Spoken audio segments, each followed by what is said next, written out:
imimoya mayisifika ilwa nawe yenza ukuthi ikutshele into errong ngempilo ukuze nawe wenze izinto ezirong.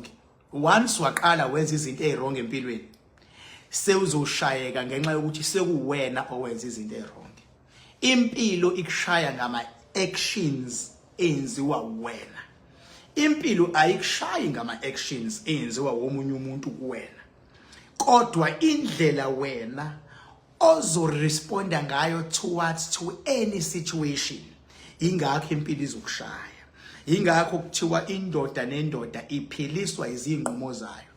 Impi iyahlasela. Uma ihlasela impi kumele kudunga umqondo, kumele ikwenze ukuthi wena wenze iphutha ukuze ushawe ngephutha osulenzile.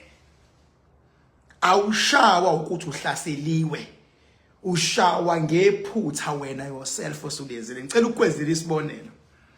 Nakho ke mfowethu impi yakuhlasela usuyasuka nawe ungena emotweni sewugijima ngesivinini usuyahamba wenza ingozi. Ingozi ozoyenza izophokha ukuthi kube wena okhokha imoto yomuntu ngoba wena wrong.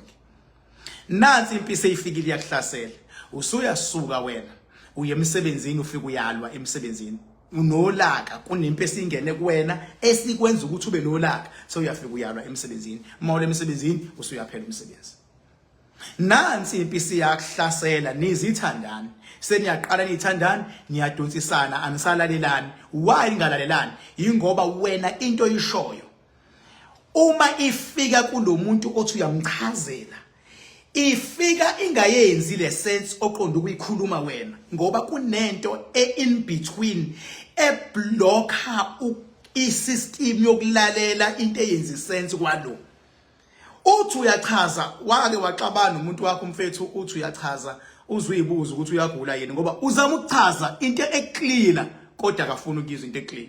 Okunalokho uke waba kwi situation la uthi ukhuluma umuntu afuna ukuphendula usakhuluma ngoba akana interest ukulalela no matter ukuthi uthini, no matter ukuthi into ishoyo izokwenza sense. Uthi ungakaqedi ukukhuluma useyangena emlonyeni lapho nikhuluma nobabili expecting ukuthi nizokwenza ubulungiswa at the end of the conversation, kodwa nithi nisakhuluma nibe ningena emlonyeni. Yenziwa yini lento? Lento it's no longer about you. Sekunomoya omubi ophakathi kwenu osukwazi ukungena ukuze ukwazi ukusebenza unenze nibe ne downfall. Kumele usebenze ukuthi ukwazi ukuniqhatha.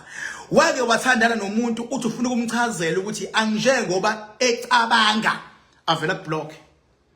Hayi ngoba efuna ukublocker khona into emtshelayo ukuthi blocker lo muntu kujwayela kabi. Njengoba ekublocker uncishe ithuba lokwazi ukumenza umchazele kahle ukuze understand avela kublock. Ngikathi blockile akayisolve iproblem uyenzile worse.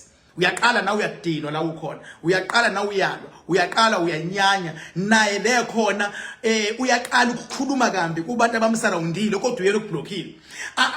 Anikwazi ukuyilungisa ngoba kunento ephakathi ethi ungabisamlalela lo nale ethi ungamlaleli lo. Bafethu empilweni zincane izinto eziphazamisa nezilwa nempilo yomuntu and umuntu ashoni phansi. Awu bafethu empilweni nje imimoya mningi, abathakathi baningi, abantu abakufisela ukube baningi. Kepha zonke lezo zinto mfethu azizi kuwena kuphela. Nalo umuntu ombone ngathi uyaphumelela unabo abantu abamzondayo. Kodwa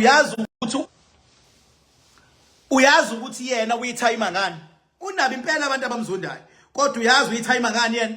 Uyithayima ngokuthi akayithathi into eyishiwa abantu ayibeke ekhanda bese abana nabantu abamsupportayo. Empilweni mfowethu ungalwi nabantu abakuyisa phambili. Ungalwi nomuntu omdingayo. Ungalwi nomuntu okwazi ukukunikeza usizo uma udinga usizo. Ungalwi mfowethu nomuntu mfowethu okwazi ukukhala kuyena makufika izikhathi zobunzima.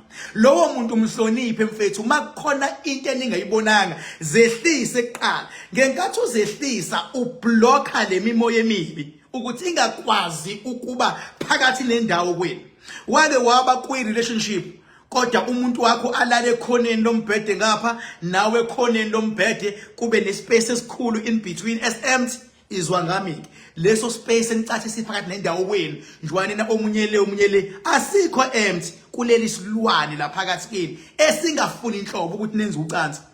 Mawuthi uyamthinta lo akafuni, athi uyamthinta lo akafuni, hayi ngoba engafuni ilesilwane esilele phakathi kweni esiguluzayo. That is why noma ezothi uyabuza lo ukuthi why not today, athi lo ngikhathele. Ukhathazwe yini? Ututshwe yilo moya ondividayo ukuthi xabanani. Once nangakwazi ukwenza inkonzo yekamelo kunomoya ophakathi, into elandelayo ingxabano. Kodwa ngiyanibongela emakhaya manisathi manilele ekamelweni nikwazi ukwenza inkonzo yekamelo. Ngiyanibongela futhi emakhaya mangabe nisathi bengabe omunye ekhuluma omunye akwazi ukumlalela. Kodwa mase kuleli ikhaya zinkulu inkinga makukhulunywa kulalelwana. Izwa ngami ngihambile ngibonile ngizenzile bafethu mani ngayithatha lenkulumo nifake emakhaya.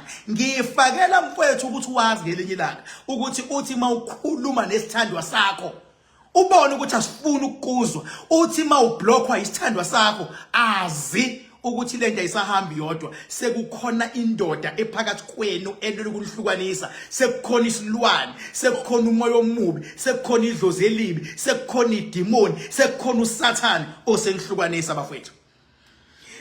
Lamagama nalamazwi ngiwaletha bafethu because ngifuna mina wonke umuntu ukuthi empilweni athuthuke aye phambili.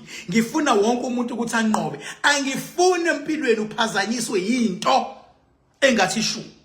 Angifuni empilweni induku ekushayayo ungakwazi ukuyibona ukuthi iqhamuke kanjani, iqhamuke nini.